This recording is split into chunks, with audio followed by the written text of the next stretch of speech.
Let's see if we get something out of this spot right here. All right, we're here, what, 2 minutes? Yep. All right, come on, chase it. I gotta whip my hand for this guy. He inhaled this lure. Oh, losing my balance. Something's chasing my bait. Come and get it, babies. Come and get it.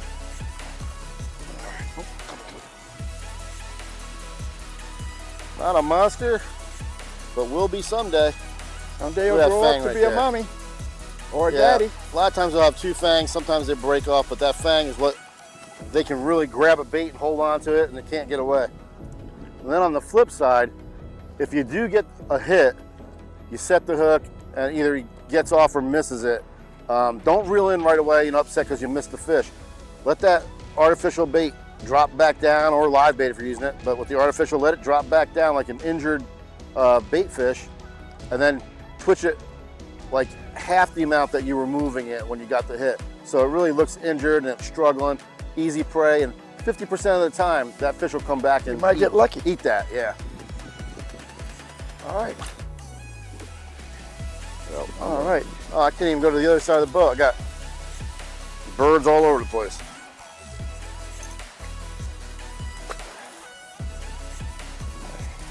Another one out there? There we go. Oh, we got the little guys out there. That's all right.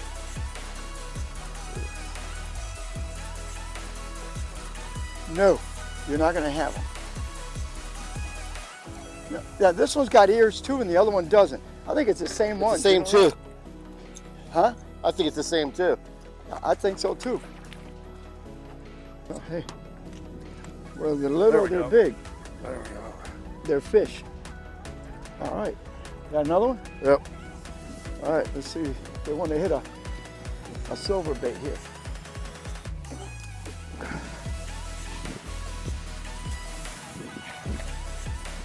I gotta try and fake them out.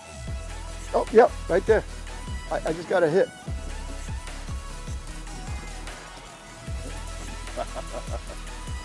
Yeah, I got a hit out there, George. Yeah. Oh, there's a lot of them. They're all small, but there's a lot of them. Yep, as soon as I got out there. So we had a couple of nicer trout over in this area, and then the bite just kind of died out.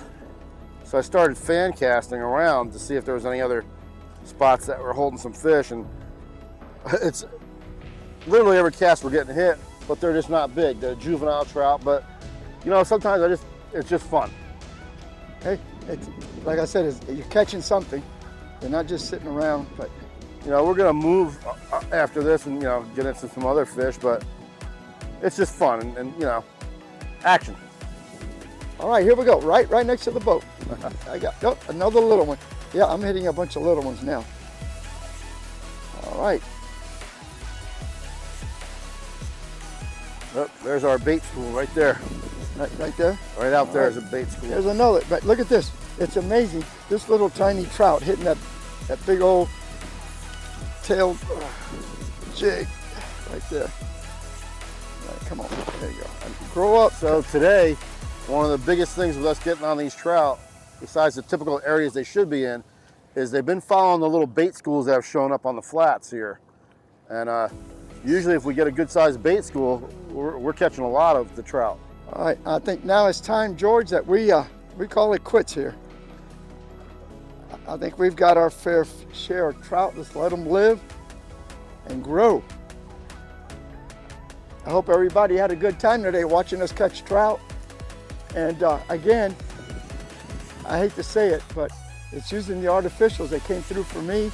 I was using live bait, beautiful live bait, and my catch ratio was very slow compared to using the artificials. And made it all really fun is my beaver tail skiff that we're in. This is the Vengeance model, and I tell you what, I love this boat.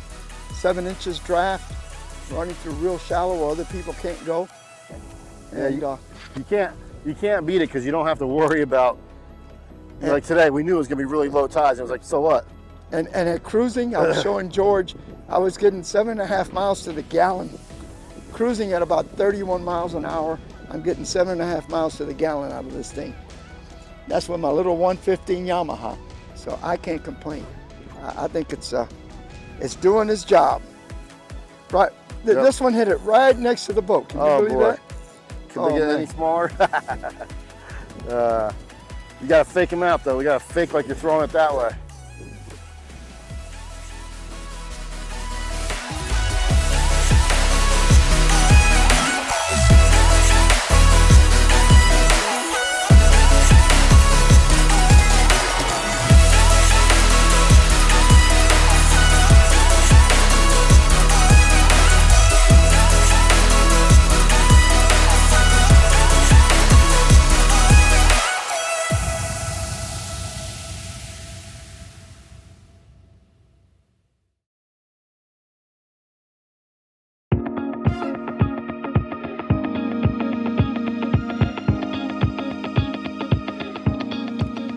That's one right after the other.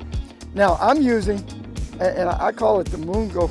It's nothing but almost a clear. I think that's pilchard. Yeah, it's a little dark in the back. Yeah, it's their new color. Yeah, yeah. It's a little dark in the back, and it's got a lot of glitter in it, and they seem to like it. And me, I'm reeling in Another one, yeah. All right. They're enjoying electric chicken. And They're enjoying everything here. Yeah, if anybody's been following me, you've noticed recently, I'm all about the chicken series. There's chicken on a chain, hot chicken. I can't even think of them right now, but glowing chicken. There's all kinds of chicken colors, and I've been doing really well with it. You know, you figure after a while, oh, there you go, got another one. Oh, he got off. I mean, this is crazy. Right now, our birds kind of left us. I think they got tired of me faking them with the fake throw. Yeah. Yep. I mean, they're hitting these saltwater assassin like crazy. I'm going under you. All right.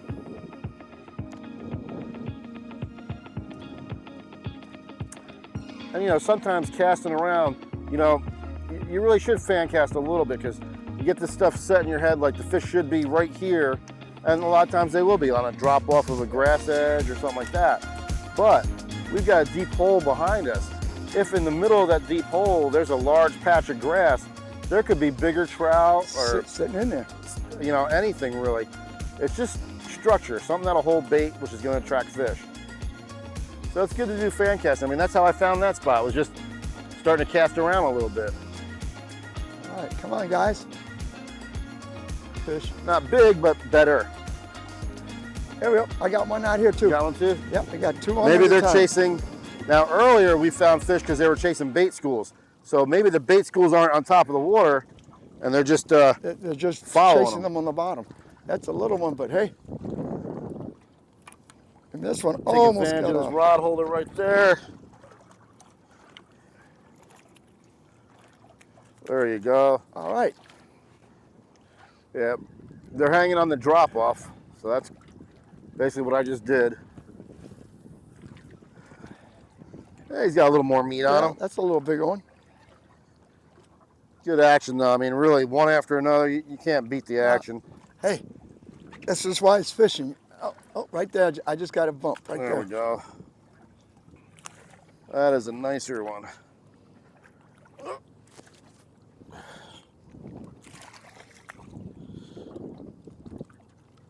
There we go. I got one here too. There we go. Another trout. All right.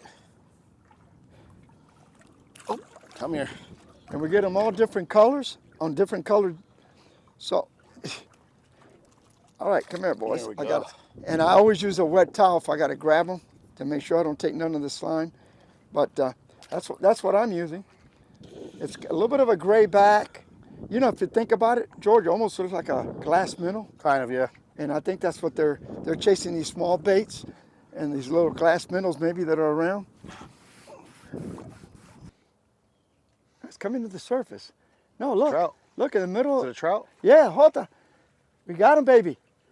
We got him, man. Trout ski. Look at that. In the middle of the channel with shrimp. There you go, look. There's a whole bunch of trout here in the middle of the channel. What do you think about that, huh? I figured, well, let me give it a shot there since I couldn't get anything by the docks.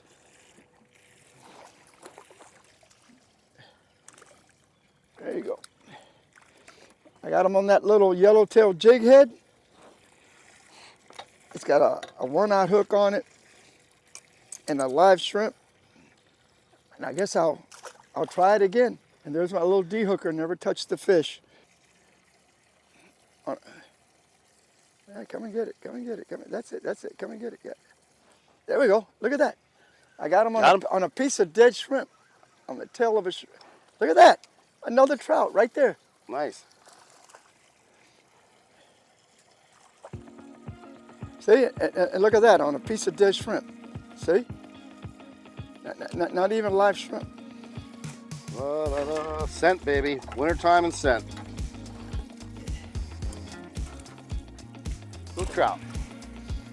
So, let's see, there's 2 trout out of this spot right here. There we go. You got them? All right. The trout, I hope. Oh, yeah. All right, good. So then I'm going to free line then. Cut that weight off and free line. Trout. Breaks the ice for today. All right. I'm going to wet my hands so I can take this guy off of here. He's got it a little bit deep. So I wet my hands because he was hooked a little bit deep. He's not a big guy, but I'll take him. Breaks the ice for today. And here we go, he's going in.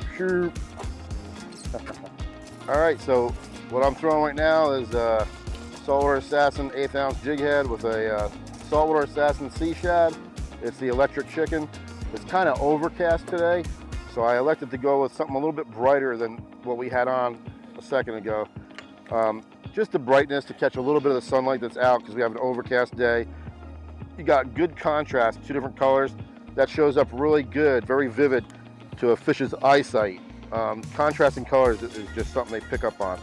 So something a little brighter and few casts, and I got the first trout. Not a big one, but broke the ice. So let's see what we can do. Let's go.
Welcome once again to Captain Sergio's Fishing Chronicles, and today we were fishing the DeSoto area, Fort DeSoto area, and we were trying to find some redfish or some trout, and redfish were nowhere to be seen.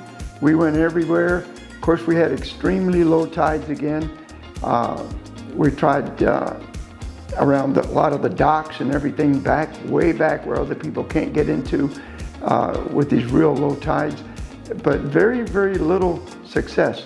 Now, we did have greenback sardines, we had live shrimp, and we had our everyday Saltwater Assassin artificial baits. And once again, it was a proven fact. We were finally found one spot close to Tarpon Key, don't mind telling you that, right off some grass flats there that dropped down into about 4, 5, 6 feet of water. And we worked that area pretty hard.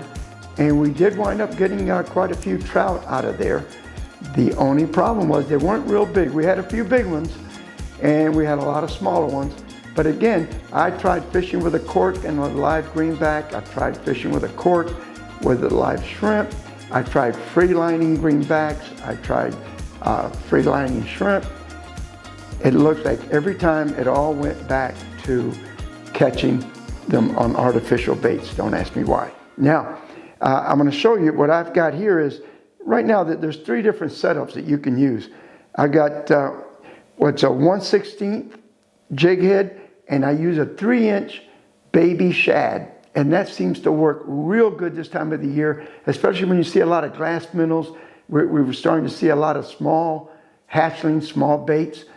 Those fish are geared up on the smaller baits. So we went to Saltwater Assassin, the baby series, which is like little 3-inch paddle tails and shads and everything else.